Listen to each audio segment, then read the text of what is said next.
eu, perguntando um pouco especulativamente, porque eu sou totalmente ignorante a respeito da China, mas evidentemente nós sabemos que é uma cultura muito hierárquica, né? O Estado tem uma presença muito forte, as relações de negócios se dão num contexto muito estruturado, né? Eu gostaria que você nos iluminasse um pouco sobre esse aspecto, quer dizer, como é que as relações de negócio, as relações com o Estado, com a cultura chinesa, né? E de parte a parte, como é que essas coisas funcionam? Como o senhor colocou, sem dúvida a questão hierárquica é uma questão interessante, muito forte. Mas antes disso, há um aspecto que eu diria que dá bem o tom da característica do investimento chinês, que é uma visão de longo prazo, né? Eu já escutei várias vezes dos meus acionistas, né? Uma brincadeira traduzindo, né, para o português, que nós não viemos aqui para ficar nem 5 nem 50 anos. Né?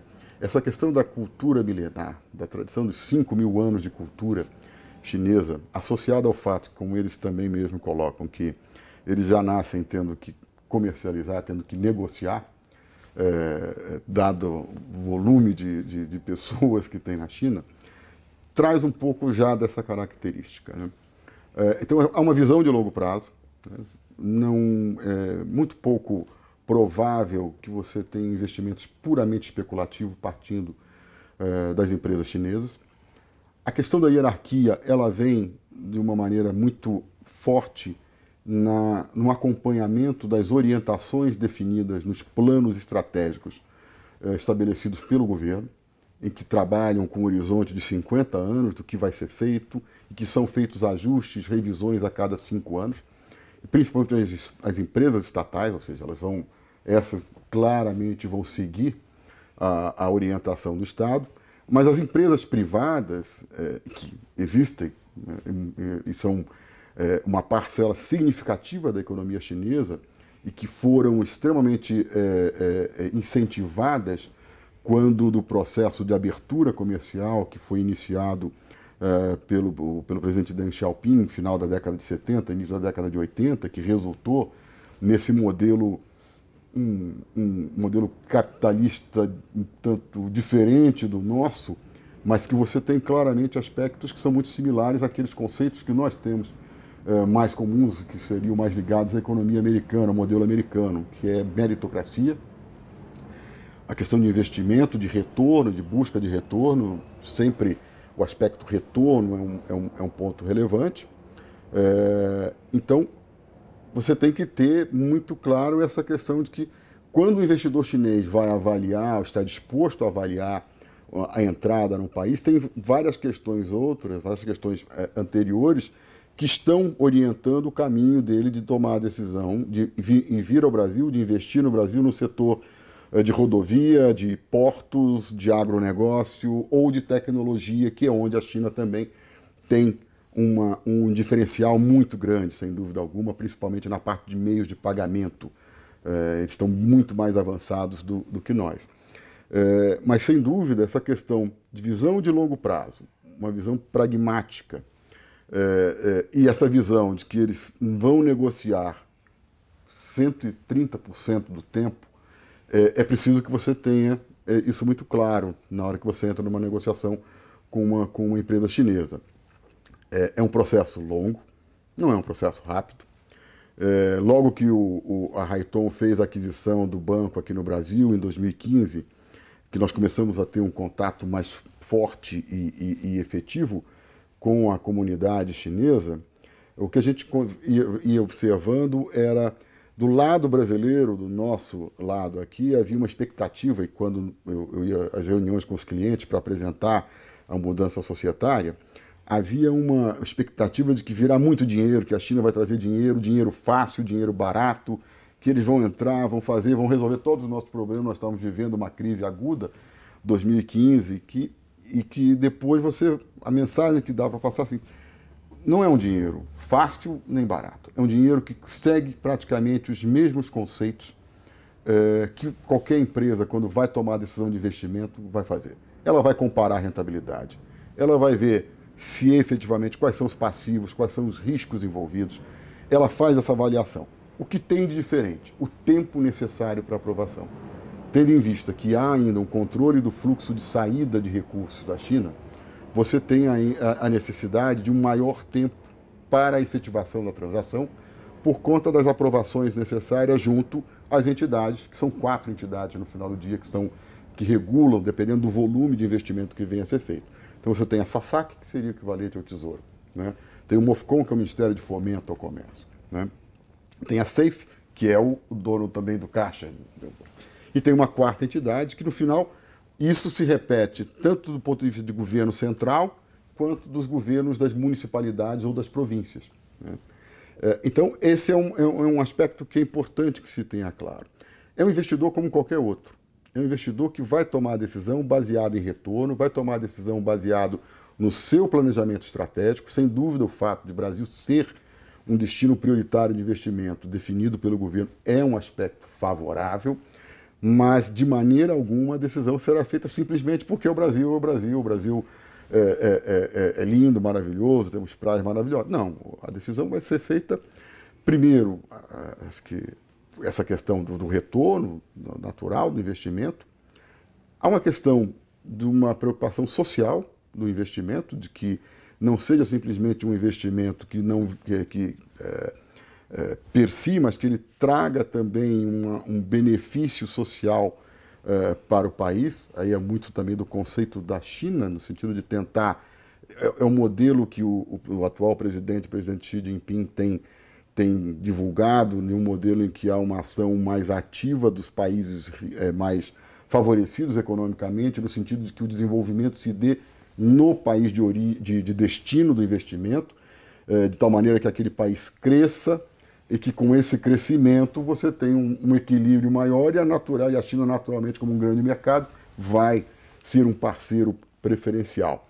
Tem essa preocupação também, de você ter uma ação também de resultado social. Mas é um processo desgastante, como qualquer negociação. O preço é um preço justo, é um preço adequado, tem os critérios dele de parâmetro de investimento, parâmetro de retorno, tempo de retorno, e que são levados a cabo pelas equipes que fazem as análises e pelos consultores que são contratados para exatamente suportar uma visão sobre o Brasil. Um outro ponto, mesmo o Brasil sendo prioritário, nós somos praticamente antípodas geográficas da China. Há um desconhecimento muito grande. Nós estamos do outro lado do mundo, né? É uma outra cultura, é um outro jeito, uma outra maneira de interagir, de fazer. Há uma questão cultural, que é a maneira como você se relaciona com os chineses. Os chineses mantêm, no primeiro momento, um certo distanciamento na hora de você tomar. Então, há que se ter um cuidado grande nos aspectos mais... que é a cultura corporativa, né? De você, como que você aborda, do convite para o jantar, do convite para um almoço, eventualmente você negar algumas comidas que são, por vezes, exóticas, né? Que você fica um pouco constrangido, né? Mas são momentos fora das salas de reunião, são momentos extremamente importantes para os chineses. São momentos em que eles têm a oportunidade de se expor mais, e que também o outro lado vai se expor. São momentos em que você tem uma menor formalidade do ponto de vista da negociação, do processo de negociação. Então, sempre após uma reunião, provavelmente vai acontecer um jantar, em que você tem ali, você tem o aspecto alimentar, a comida em si, mas tem a bebida, tem troca de temas que fogem única e exclusivamente do ponto comercial, do objetivo de uma transação.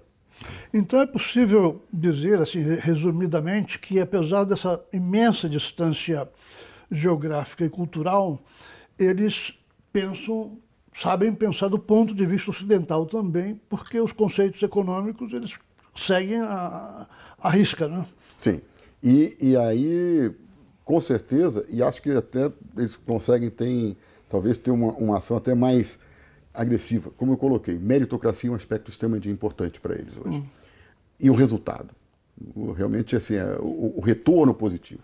né, lucratividade. Certo. Né? Porque é nesse aspecto que os executivos vão ser medidos quando eles forem reportar como que está performando o investimento feito no lugar A, B, C ou D.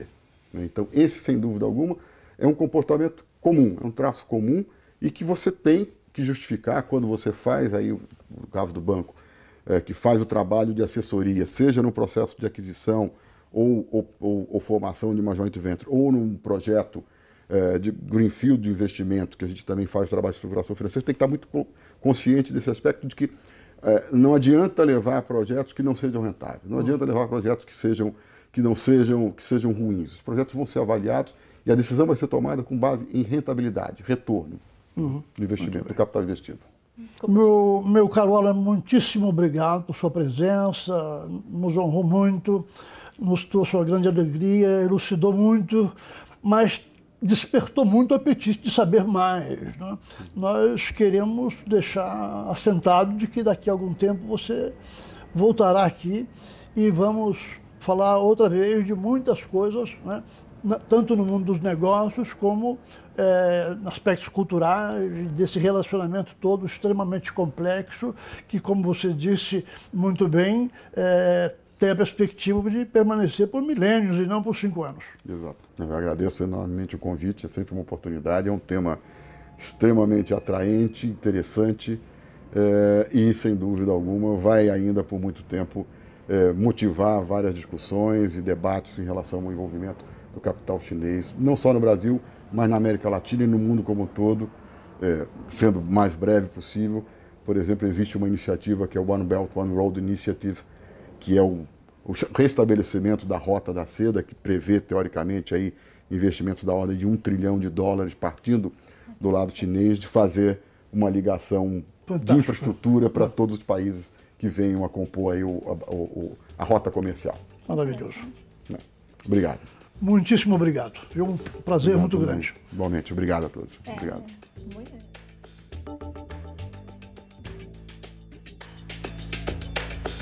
bem.